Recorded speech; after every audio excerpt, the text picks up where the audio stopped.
अगर आप चाहते हैं जवाहरलाल रसीला एंटरटेनमेंट का ऑडियो वीडियो सबसे पहले आप तक पहुंचे तो हमारे चैनल को सब्सक्राइब करें और साथ ही साथ बेल आइकन के बटन को जरूर दबाएं।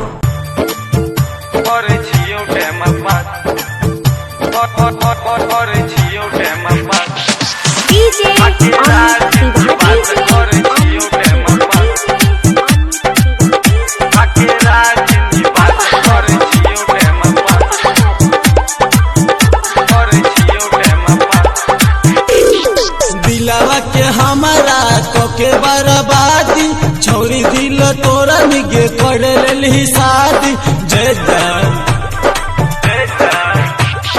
दिलवा के हमारा कोके बर्बादी छोड़ी दिल तोरा निगे कर लेली शादी जब से तू गेले ही के पियाबा के पास खाके राज निवास कर छियो टाइम पास खाके राज निवास कर छियो टाइम पास खाके राज निवास कर छियो टाइम पास डीजे अमित तिवारी खाके राज निवास कर छियो टाइम पास खाके राज निवास कर छियो टाइम पास कर छियो टाइम पास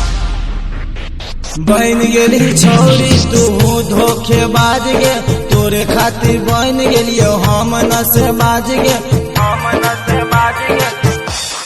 बन गेली छोरी तू धोखेबाज गे तोरे खातिर बन गेलियो हम न से बाज गे जब से तू गेले ही गे पियाबा के पास खाके राज निवास कर छियो टाइम पास खाके राज निवास कर छियो टाइम पास खाके राज निवास कर छियो टाइम पास डीजे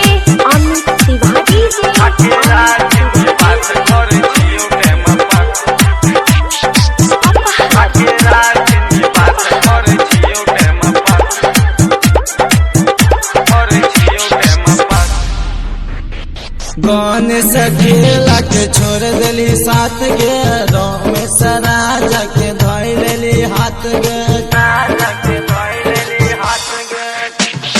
गणेश खेला के छोड़ देली साथ गे रमेश राजा के धोई लेली हाथ गे तब से तू गेले ही गे पियाबा के पास खाके राज निवास कर छियो टाइम पास खाके राज निवास कर छियो टाइम पास खाके राज निवास कर छियो टाइम पास